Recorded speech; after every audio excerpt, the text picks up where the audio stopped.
Augusto Mateus é convidado deste grande jornal. Professor, boa tarde. Muito obrigado pela presença. Foram as medidas possíveis, como afirmou o Ministro dos Negócios Estrangeiros neste Conselho Europeu? São sempre as medidas possíveis. Não nos adianta. A vida política é feita de convergências, que obviamente não são nunca as ótimas nem as perfeitas, são as possíveis. O problema é a qualidade do que é possível, não é? Nós temos aqui É muito curioso olhar para a evolução do debate. Nós, verdadeiramente, se olharmos para a evolução histórica da União Europeia, nós começamos a construir uma união aduaneira. Depois, porque as economias tinham terciarizado, vivemos hoje, como todos sabemos, num predomínio do mundo urbano e com grandes cidades, e em economias onde a agricultura e a indústria representam menos de 20% da população ativa. E, portanto, para fazer face a isso, a nossa União Aduaneira, que era feita sobre bens, portanto, sobre coisas da agricultura e da indústria, teve que ceder o lugar à criação de um mercado interno europeu.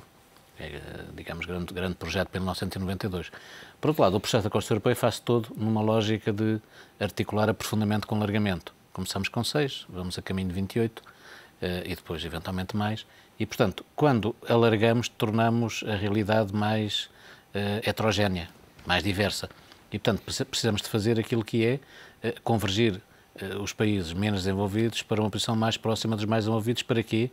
Para que as coisas que queremos fazer em conjunto possam ser para todos e não só para alguns. E, portanto, foi neste contexto que nós desenvolvemos depois o projeto da União Económica e Monetária e de uma moeda comum. Qual é o nosso problema? A nossa União Económica e Monetária é profundamente desequilibrada. Se calhar foi o que foi possível, mas hoje, com algum atraso, estamos a perceber que se calhar o M da OEM é grande, o U é relativamente pequeno e o E é pequeníssimo. E, portanto, ninguém escreve com tipos de letra em que cada letra tem uma dimensão diferente. E, portanto, o que nós estamos a fazer, a correr atrás de problemas, podíamos ter antecipado, mas estamos a correr atrás de problemas, é a reequilibrar a União Económica e Monetária. Ora, neste contexto, é curioso que as pessoas dão como adquirido que só há dois modelos. Um modelo em que os Estados nacionais são autónomos, estão sozinhos, com as suas responsabilidades, e, portanto, são simultaneamente soberanos, mas correm os riscos, digamos, da sua soberania limitada à sua realidade, ou temos então só Estados federais. E, portanto, é curioso como toda a gente tenta, quando fala do Banco Central Europeu, que o Banco Central Europeu seja igual aos outros bancos centrais dos Estados que têm essa configuração. Ora, que eu saiba, a nossa união política na União Europeia não tem que ser a construção de uma coisa que já existe, que já foi feita por outros, que é um Estado Federal. É uma união política que tem que ser reforçada para equilibrar esta situação, mas que tem o enorme desafio de não poder ser feita por cópia.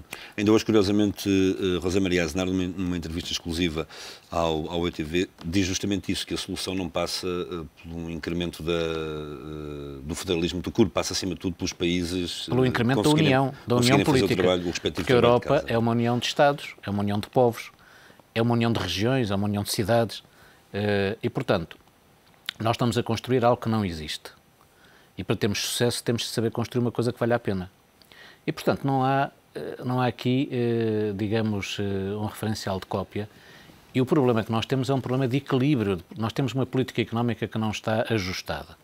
Nós temos que fazer certas coisas à escala europeia e a única maneira é transferir para aí aquilo que é soberania nacional para fazer certas coisas à escala europeia e fazermos outras à escala nacional, é agilizar o princípio da subsidiariedade. Você repare, muitas vezes diz, bom, o mandato do Banco Central norte-americano é crescimento e emprego, mas no Estado Federal norte-americano, os Estados federados têm a vida orçamental muito dificultada. Quando há problemas de fundo, tem que ser o Estado Federal a acudir à Califórnia, claro, ou Massachusetts. No caso europeu, nós o que temos é que perceber que o modelo que criámos de política monetária não é completo, como aqui tenho procurado defender, e nomeadamente, por exemplo, por não termos criado uma política monetária adequada, isto não tem que ver com as exigências que o Banco Central agora faça ou que não pode fazer, mas tem-nos limitado drasticamente a tomar iniciativas no contexto da revisão do sistema monetário internacional e do caminho que temos que fazer para equilibrar a relação das moedas à escala mundial.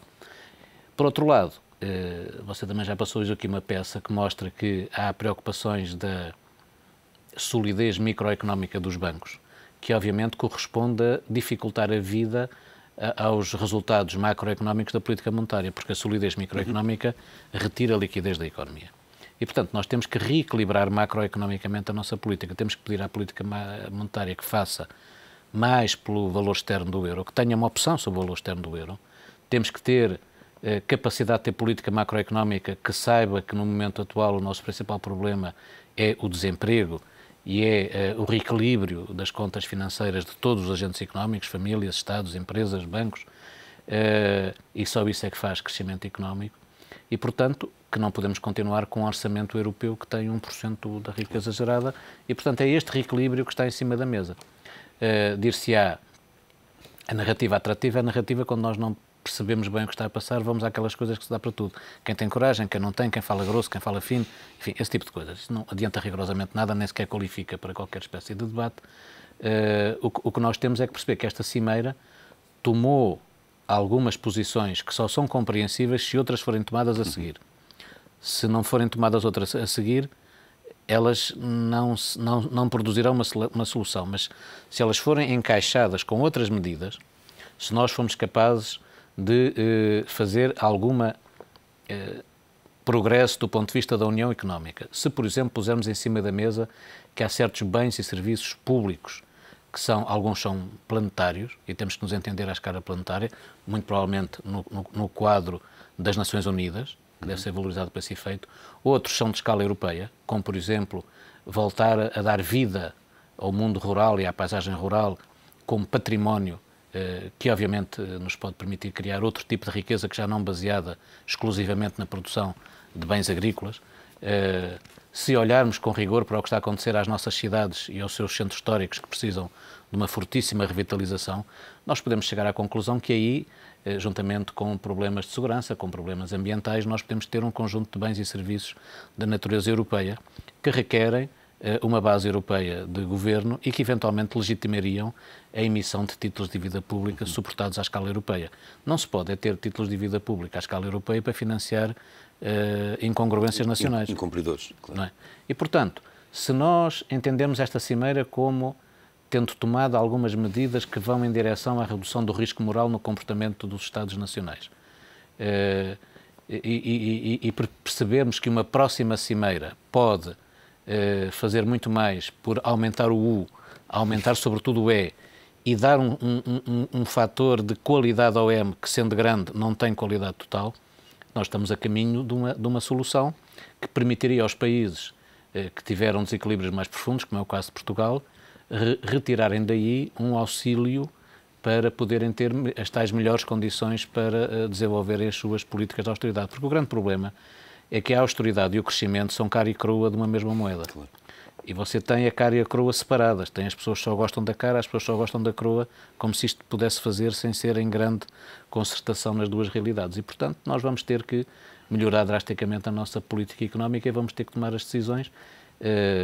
Claro que vamos, durante muito tempo, sofrer de declarações, de posições, de ideias que resultam da atrapalhação em que todos estão, porque isto é uma situação de emergência económica, social e política que está para durar e que requer, portanto, decisões que não são fáceis de tomar, até porque nós somos longe demais na preferência por presente, seja do ponto de vista do consumo, seja do ponto de vista do eleitoralismo da vida política, portanto, ou seja, tornamos as nossas sociedades muito dependentes de decisões de curtíssimo prazo, com uma miopia tremenda do ponto de vista do cálculo das nossas decisões e do olhar mais além para aquilo que é o médio prazo. Nós temos problemas de envelhecimento que não nos permitem crescer tão depressa como estamos habituados, temos um problema de nova concertação entre as diferentes sociedades à escala mundial, temos grandes sociedades a regressarem ao seu papel histórico fundamental, como é o caso da China, como é o caso da Rússia, como é o caso da Índia, temos novas grandes sociedades que emergiram,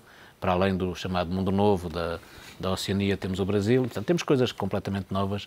A população europeia representa pouco mais de 5% da população mundial, o mundo não está todo em crise e a Europa não pode comportar-se no mundo como às vezes o Reino Unido se comporta na Europa, confundindo as realidades. Portanto, temos que ser mais humildes, mais baseados nas nossas grandes capacidades. Nós temos todas as condições para criar uma solução para esta realidade, mas, obviamente, não fugindo, não inventando inimigos que não existem e, obviamente, percebendo que há muita coisa no reino dos mercados para ser melhorada. Eventualmente é uma questão que tinha aí reservada para falarmos dela, tal como há no reino da democracia e no reino da globalização. Tudo isto se faz aprofundando essas realidades. Nós queremos todos um mundo mais interativo, mais democrático, que crie mais riqueza, não queremos andar para trás, creio eu.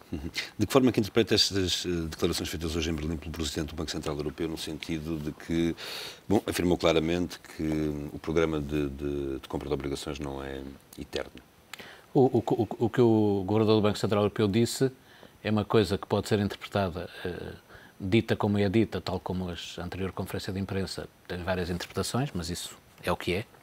As declarações dos governadores dos bancos centrais passaram a ser objeto de múltiplas interpretações e, portanto, é uma coisa nova a que nos vamos habituando desde o Sr. Greenspan.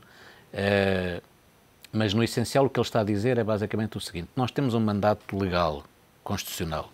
Não nos peçam para infringir o mandato legal, constitucional que temos. Enfim, absolutamente compreensível.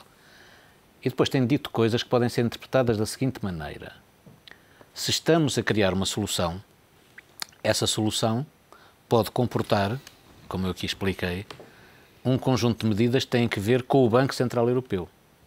Não numa lógica do Banco Central Europeu ser a solução e de uma política monetária permissiva ser a solução, mas de o Banco Central Europeu poder sofrer um conjunto de alterações, sobretudo se nós reforçarmos o contexto de união e se reforçarmos aquilo que fazemos à escala comunitária. Se for assim, o Banco Central Europeu terá, feita a revisão do seu mandato, feita a revisão do seu estatuto, terá um papel renovado, que obviamente não tem que ser necessariamente na direção daquilo que se tem dito, mas é na direção, na minha opinião, de reequilíbrio qualitativo da política monetária. E, portanto, o que o Presidente do Banco Central Europeu está a dizer, que é muito interessante, é que está disponível, sem explicar muito, para não ter que explicar que, eventualmente, há uma zona relativamente obscura das coisas que pode fazer em função de uma leitura rigorosa do mandato do Banco Central Europeu, mas que está disponível para gerir o tempo que for necessário. Portanto, entendamos o que ele diz, que não é eterno. O que ele está a dizer é, contem com o Banco, na minha interpretação, contem com o Banco Central Europeu. Não está a dizer que vai acabar amanhã. Para ajudar, claro, enquanto for necessário, nesta transição, enquanto há prazo, enquanto há validade para ir até ao fim das decisões que têm que ser tomadas, para ter uma atitude de correr alguns riscos e fazer algumas coisas menos convencionais que ajudem a mitigar a crise e a controlá-la. É o que ele está a dizer e é uma declaração que deve ser entendida como muito positiva. Portugal devia aproveitar esta oportunidade, a propósito da regra de ouro, para fazer um referendo.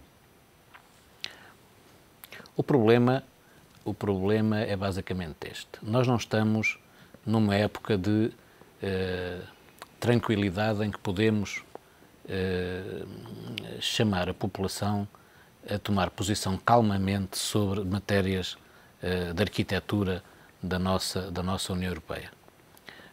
Creio que isso tem que ser feito nós estamos numa conjuntura de emergência. Fazer referendos em conjunturas de emergência não é a melhor solução. E, portanto, eu creio há instrumentos democráticos. O referendo não é o único instrumento democrático. A vida democrática é feita da participação ativa dos cidadãos nas instituições que nós geramos para a democracia. E, portanto, eu creio que o que está aqui em causa é basicamente construir uma solução clara. Repara, um referendo não pode ser uma coisa muito precisa, muito detalhada. Um referendo é sobre a posição sobre uma grande questão em que haja uma potencial clivagem na sociedade. E, portanto, é preciso deixar construir uma solução. E depois admito que, eventualmente, construída uma solução satisfatória, começámos com essa matéria, se construirmos uma solução satisfatória ao longo de 2012, admito perfeitamente que, com calma, essa solução deva ser referendada no contexto europeu. Porquê? Para dar força de legitimidade democrática a essa construção, que a tem, mas para reforçar essa força. Neste tempo, creio que é absolutamente precipitado e é manter agendas nacionalistas num contexto que tem que ser dominado por um contexto de construção de uma União Europeia que resista, que seja resiliente e que possa ser um contributo para aquilo que nós queremos, que poder ter qualidade de vida, poder ter mais opções sobre o nosso futuro, poder equilibrar a nossa relação com o ambiente, poder gerar trabalho e não apenas emprego para o maior número possível de pessoas, enfim, aquelas coisas pelas quais a democracia existe e deve ser valorizada. Portanto, eu aqui inclino claramente para não haver precipitações. Aliás, não devia haver precipitações por parte dos principais responsáveis políticos, deviam falar menos, deviam comentar menos e deviam concentrar-se muito mais naquilo que são as questões em que podem colaborar uns com os outros e aquelas questões em que devem discordar uns dos outros por matéria de clareza, para que a população possa ir formulando a sua opinião e orientar-se do ponto de vista das decisões que deve tomar. Hoje, na cerimónia da comemoração do aniversário da Universidade de Aveiro, Pedro Passos Coelho afirmou que a democracia ainda não chegou a algumas áreas da economia portuguesa e afirma que as reformas estruturais que o Governo está a implementar, ou com as quais vai avançar, possibilitam uma verdadeira democratização da economia. Há setores da economia portuguesa com déficit? Eu não ouvi tudo, eu não ouvi, portanto, está-me a ler, não sei. Portanto, eu também não ouvi tudo, vou elaborar um bocadinho sobre isso. Eu acho que a primeira nota, eu creio perceber o que ele terá dito, mas é assim, a primeira nota é que algumas questões na sociedade, na vida em comum, se resolvem pela democracia e outras resolvem-se pelo mercado. Não é? A cor da sua gravata ou da minha não se resolve pela democracia, resolve-se pelo mercado. Portanto, obviamente que há uma interpenetração entre a democracia e o mercado. O que nós precisamos é de, digamos, de um mercado que respeita a democracia, de uma democracia que respeite o mercado, definindo regras e formas de regulação inteligente para que esse mercado dê o que de melhor tem para dar do ponto de vista de inovação, do ponto de vista de desenvolvimento económico e social.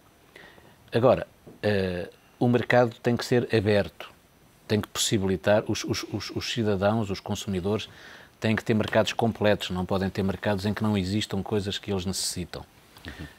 Os mercados têm que ser abertos do ponto de vista de não protegerem interesses estabelecidos em detrimento de interesses emergentes. Portanto, desse ponto de vista, nós podíamos entender a palavra democratização como aumento da concorrência. Se foi esse o sentido, eu concordo plenamente.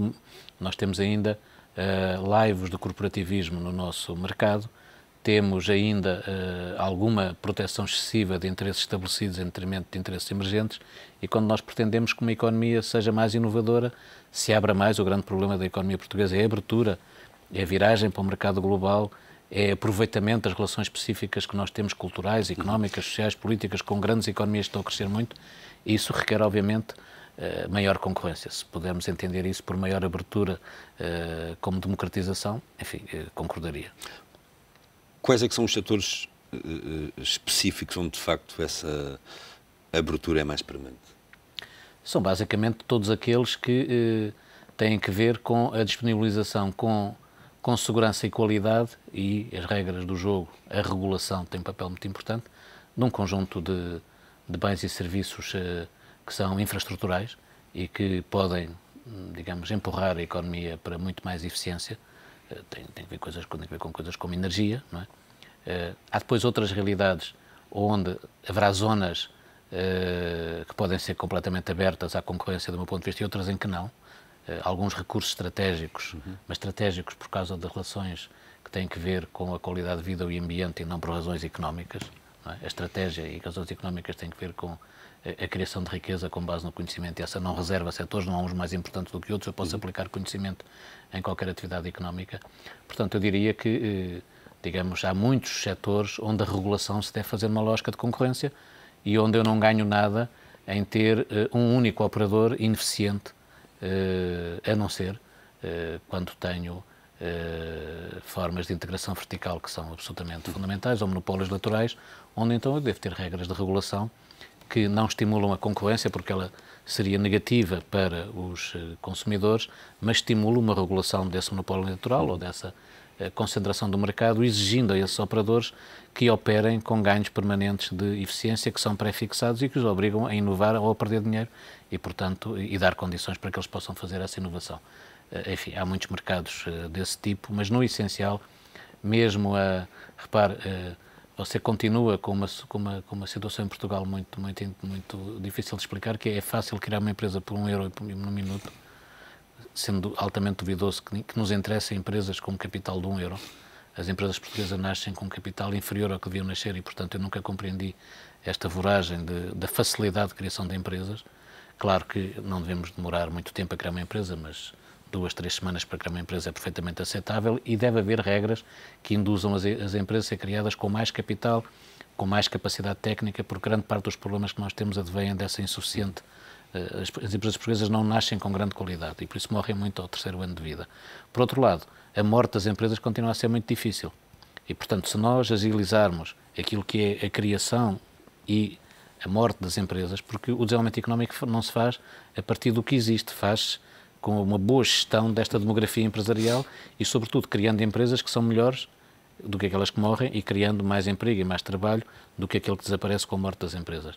E, portanto, desse ponto de vista, há muita coisa que nós podemos melhorar, os chamados custos de contexto, isto é, o tempo que perdemos em coisas que nunca mais acabam. Temos projetos de investimento que podiam ser fundamentais para o nosso país, que demoram 20 anos, que demoram 10 anos a ser desenvolvidos. Portanto, nós precisamos nos habituar a decidir rapidamente e, portanto, decidir depressa, ter regras muito claras, ter regras inteligentes, faz parte dessa lógica de mercados abertos. O mercado aberto é um mercado que estimula a inovação, que permeia o risco. Os mercados fechados permeiam o rentismo, permeiam o imobilismo e, portanto, temos tudo a ganhar. Tem mais risco? Tem, mas a nossa vida é feita de riscos e quem tem medo do risco normalmente acaba pior do que quem não tem medo do risco. Por medo do risco não teríamos feito os descobrimentos. Professor, muito obrigado pela sua presença neste Canto Jornal, como sempre. É um prazer tê-lo aqui. Até para a semana.